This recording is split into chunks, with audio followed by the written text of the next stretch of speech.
Okay, so like we said,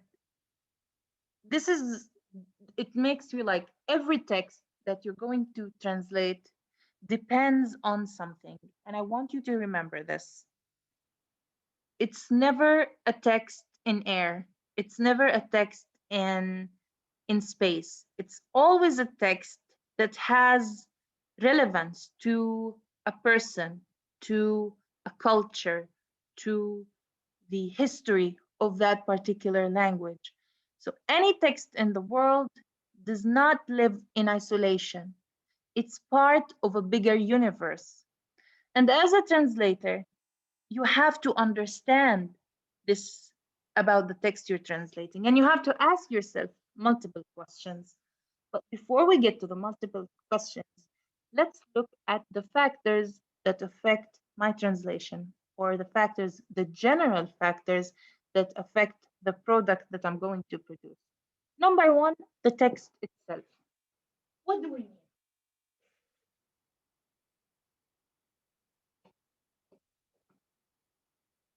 Sorry, I had to plug in my laptop. Okay, so the text is one of the main elements, but it's not the final element. It's one of the basic elements. And it affects my decision making at a high degree. And at the same time, it offers me some liberty, some freedom. Because when I translate a text, I identify with that text. I understand its aspects. I understand its semantics. I understand its syntax. I understand the connotations, the denotations, and I establish a relationship with the text that I'm translating. And every word, every phrase, every sentence inside this text makes me or forces me to make a decision. Every time I come across a certain word, idiom, proverb, sentence, question, I'm always there making decisions, changing those decisions depending on the text itself. So the text controls me as a translator. Number two, the other main factor that affects my translation is me as a translator. How much do I know about the language? How much do I know about the text? How much do I know about the field or the discipline? How much do I know about the people who are going to read this text? So, the limitations of the translator are the limitations of the translation, which means the better I am as a, as a bilingual, as a translator with two languages, the better the text. The worse I am at the languages, at the structures, at uh, the understanding of these texts, the worse the translations I produce. So, who the translator is a major factor in creating the product of the target text. The commissioner. Now, the text and the translator are, like, let's say, they directly affect the text. The commissioner is something else.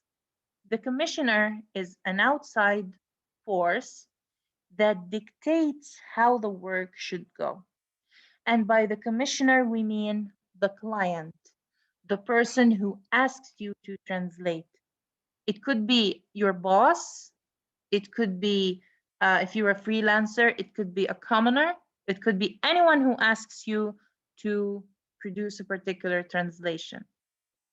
Each commissioner has his own preference, his own vision, his own expectation for what the translation should be. He might ask you for something that you feel is completely wrong and doesn't fit the translation you should be doing. But at the same time, you're bound to accept that person's orders, that person's preferences, that person's decisions. So here the commissioner affects the translator and affects the text. And I'll give you an example. I'm a commissioner, I'm a client, and I give you a text about animals. And I tell you that this text is going to be for children, but I want you to use sophisticated language, difficult language. I don't want you to use easy words, easy terms. No, use the hardest words that you come across. Now, as a translator who knows this text will be delivered to children, you would disagree. You would say, but I think that it should be simpler because the audience is children. Now, at this particular point, your opinion doesn't matter. Why? Because you're not the one paying the money, you're the one taking the money. So, as a worker here, as an employee, or as a freelancer, you're bound to say yes. So, your decisions as a translator and the text are of less importance because here we have the commissioner making the decision. Now, the audience, these should be like switched. The audience first, then the commissioner. The audience controls how you're going to translate. Let's imagine the commissioner tells you, I don't know how you should translate, but you're going to translate to doctors. Okay? If you're translating a medical text and you know that the audience are doctors, then the translation should suit the minds, the lexicon, the jargon of doctors. You can't use uh, everyday language in the translation because you know that the one who's going to read it is someone who's specialized. So if you give like average language to high level intellectuals, they will feel that this text is of less intelligence. It's not smart. Let me explain this point. Now, I give you a text, an article, a medical article, and I have written it using Arabic medical jargon. It's all medical terms, medical terminology, medical, all the way from top to bottom. And if I give it to an average Arab person, he wouldn't be able to read it. Why? Because it's filled with medical jargon. And I tell you that this article is going to be published in a scientific journal. So I need you to translate it into English. And you go and you translate this medical article into normal English, everyday language English. By submitting this to the committee that's going to review the article, they're going to feel, even if the information is excellent and everything is going perfectly well, and the data that is collected is brilliant, but the language is too simple. So it ridicules the value of the first text or the source text. So here the audience who's going to read my text controls my translation, controls my decisions. And then the commissioner comes. Is it where it ends? No. We have the government. What's got the government to do with this? Sometimes, and we're going to explain this later in later weeks, there is something that is called censorship. You don't get to translate something that goes against the values of the community that you live in. There might be some novels that are not accepted by the government, some political novels, for example, some, let's say, uh, books that contradict religion, that violate certain values in that particular community. Can the government prevent me from translating a book? Yes, it can prevent you from translating a book. It can prevent you from publishing a book because you don't live in isolation. You're translating that particular piece to a community, and this community is being governed by this particular government. So you see, it's not always that simple. It's not just you translating. There are factors, and these factors vary from like the level of control varies. We start from the text and we end with the government or censorship. Okay, where did we? So remember the very first text I asked you to translate. These three. And Yeah. most of you translated them the same. Most of you translated them the same. Based on everything that we mentioned, and like we're okay, so sorry, we forgot this slide. We're going to start with this slide and then we're going to go to the text, the examples. Now, where can I find language being affected by these factors? Or like every time I'm going to translate, am I going to think of the commissioner? Am I going to think of the government? Am I going to think of the audience? That's not always the case. Most translations do not require that much thinking. Those translations that are technical, that are related to like, I don't know, the everyday like needed documents, these don't need much thinking.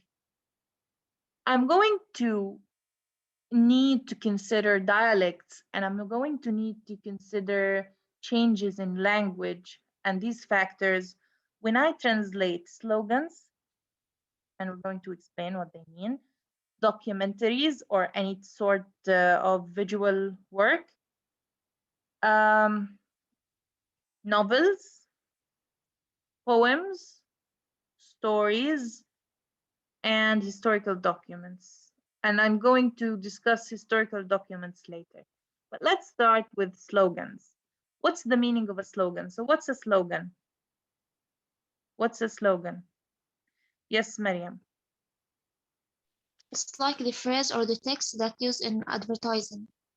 Mumtaz, can you give me an example? The ones we see in streets. Can you give me an example? Like مثلا خليك في البيت or something like that. Okay. What else?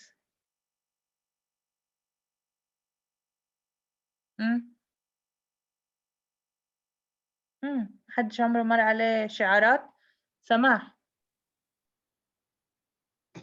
I just want to say that it aims for an idea or for a purpose, so they put it in order to give us something that put in our mind. Again, examples. Give me examples. For example, Nike, Samsung. These words on the shoes or the mobile. They're not slogans. These are logos. Can I? Yes. Yeah. It's like انت مش انت وانت جعان in أيوة. Egyptian advertisement. Good. Just لواحد مش لاثنين. ايش هي لواحد مش لاثنين؟ سنيكرز. ايش خد لك بريك. خد هاي كيت كمان. كات. ممتاز. ليش عرفتوا انها كيت كات وليش عرفتوا انها سنيكرز؟ Because it's the slogan that's usually connected with so and so. ايش في كمان؟ Stay home. stay home مش سلوغان، يعني هي عادة ايش تعريف السلوغان؟ انه هو شعار Just do it. لا لا لا لا يعني لمؤسسة دعاية. لمثلا Just do مصنع، it. زي مثلا I'm loving it. ايش هي I'm Just loving do it؟ it. Just do it. just do it. فكها وغمسها ودوقها نظافة ريحة توفير. أحسنتم. So these are again slogans. Now, how do I translate slogans? this is like one of the most difficult texts you'll ever come across. And you can never use foreignization as a strategy here. Why you can never use foreignization as a strategy? Because the whole purpose of the slogan is to attract people, is to make people want to buy that particular product. So you need to talk to them using the language they understand. You can't, for example, tell someone who lives again in the US كي تصبح أحمد شوقي. أنا مش عارفة ليش اليوم يعني أنا معلقة أحمد شوقي بس مش خاطر على بالي غيره. كي تصير أحمد شوقي القادم. To become the next Ahmed Shawqi. How is this going to affect them? Like, who the hell is Ahmed Shawqi? Like, who is he? Who is this guy you want me to become like? So this advertisement did not appeal to the target audience. So when you translate advertisements, when you translate slogans, you need to take into account the culture, the people, and everything relates to how you can reach the minds and hearts of the customers. Okay? So this is one of the times when, again, foreignization is not a choice. Documentaries. Why documentaries are important? Because usually you want to, like, sometimes we see them documenting tribes or people who live in distant areas. If you just translate it, again, it depends on the producer and how the people want it to be translated. But if you translate it using standard language, it's going to look awkward and off because you're going to see a person on the camera who speaks in a way that's different from the translation that you're reading. And this especially occurs when we have people from, when they do documentaries about people from poor countries, and it's just the way you standardize that person's language and culture, it feels awkward and off. But again, this isn't common. This is more like an extreme version of how to tackle documentaries or how to tackle a topic when it's about a people with broken language or so on. But still, it's an option. Like, you may standardize their language, but if you want to do something special, and if you're allowed to do something special by the commissioner, giving the taste of the style of the speakers and the characters sounds more appealing.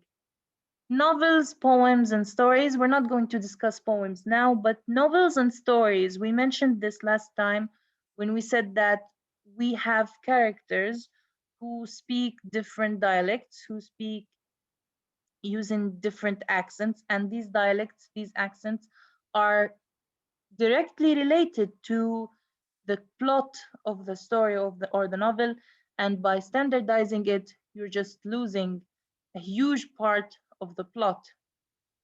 And historical documents, we said we're going to discuss it later. So let's get to work. Like I said, these 3 sentences or texts, we presented them when we first started the course. And in translating these 3 texts, I noticed that most of the girls gave similar translation. They all focused on the meaning, and a very, very, very, very few looked at the style, the register, the dialect. Now, from top to bottom, ازيك يا ابني عامل ايه؟ طمني عنك، انا كنت قلقانه عليك، كلمت ستي والدتك وقالت انك بقيت دكتور قد الدنيا، فرحت لك بجد.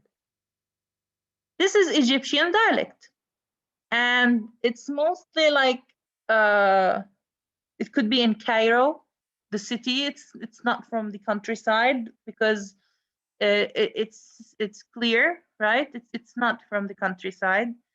It's not from Said, for example, and it's not from a lower class community, maybe average class. It could be a woman. No, it's definitely a woman because it says al-ana. Okay, so what am I doing right now? I'm analyzing the aspects of the text that are going to affect my translation.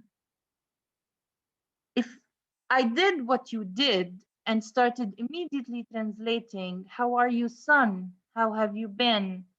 Tell me if you're fine. I've been worried about you. I've spoken to your mother. She said you've become a great doctor. I was happy for you. Now, this is the English that I just used. Does it represent the femininity of the speaker, the gender? Does it represent the difference that the words here make? Does it show that? Does it show the intimacy of the speaker? Because here you notice it's a mother-daughter, it's a mother-son relationship, and it's not, let's say, it's not a stranger as talking to another stranger. There seems to be some sense of intimacy between this woman and this son of hers who's not really her son. And like one of the girls translated yebni to baby. I was like, no, baby is something else. You don't, like, a woman talking to a younger male, she wouldn't address him using baby. It doesn't work like that. So again, the questions that you should be asking, they are directly related to what kind of factors affect your translation. So here, I need to think of certain words, structures that, and even punctuation that bring in the target text the sense of a woman, because in English there is no ta marbuta. So if I don't add anything that seems feminine in the target text, the reader of the target text will not be able to identify whether the speaker is a male or a female. So that makes a problem. Here I created a problem in the target text that does not exist in the source text. So again, I need to create femininity. I need to create a sense of intimacy, a mother-son relationship who's not really her son. And I need to use a certain level of language that's not too low, it's not too broken, not of a lower southern dialect, more like center city dialect. So these again are the main elements that I need to look at when translating this text. But if I look at the second text, Assalamu alaikum ya waladi, as'alullah an takuna bi khair, and so on. So here the tone changes. I don't know whether the speaker is a male or a female. So here the tone isn't important. The gender isn't important. Intimacy is not very clear. Like there might be a 50-50 relationship between this woman or man and the person they're talking to. So by excluding these factors, I can translate this text with more freedom than the first text. Why? Because I'm going to use a more free of emotion text language. And I don't need to think about the dialect because here it's standard, so I just need to use standard English. No problem here. And we have full sentences, so punctuation should be in its full form. Let's look at the final one. The difference between the first one and the last one is the level, we might say, the level of education. The level of intimacy here is stronger because يبني is different from ياد. And again, the تعال نفرح بيك, it's you don't usually say this to someone who's a stranger to you. So there's again a closer relationship. The dialect here feels like Southern. So maybe when I translate, I need to think of a Southern dialect, not a center city or city center dialect, not a high class dialect. If, like, I know we said something about dialect prejudice, but generally speaking, each geographical location has its own dialect, its own way of speaking, and the nature that surrounds them affects their way of speaking, and so on and so forth. So again, here, by examining the text, I come to the conclusion that I can't just translate all the three texts into the same English version. I can't. Why? Because each of these texts has its own dimensions, its own connections to the outer world. Um, while the second one is free of emotion, the third one shows great emotions, and the first one shows certain level of emotions. Okay. Now, one of the strategies or one of the methods you can use is to try to divide or to scale the geographical location of the dialect of the source text and try to find a geographical dialect that matches it in the target language or the target text. One of the students asked, if I'm translating from an English source text to an Arabic source text, target text, to which Arabic dialect should I translate? I have Egyptian, I have like Moroccan, I have Syrian, I have Palestinian, and even inside Palestine, I have people in Nablus don't speak the same way as people of Al-Quds, and people of Al-Quds don't speak the same way as people of Gaza, and in Gaza, the people in Shaja'iyya don't speak the way people in Rimal speak. So how can I decide which dialect to choose? This is mainly relevant to the publisher of the work you're doing and the audience, where to whom is it directed. And number three, sometimes the source text has several dialects. So what you do as a translator is you map these dialects and then you try to find equivalent dialects in the target text that have the same mapping or the same scheme as the first or the source text or the source language.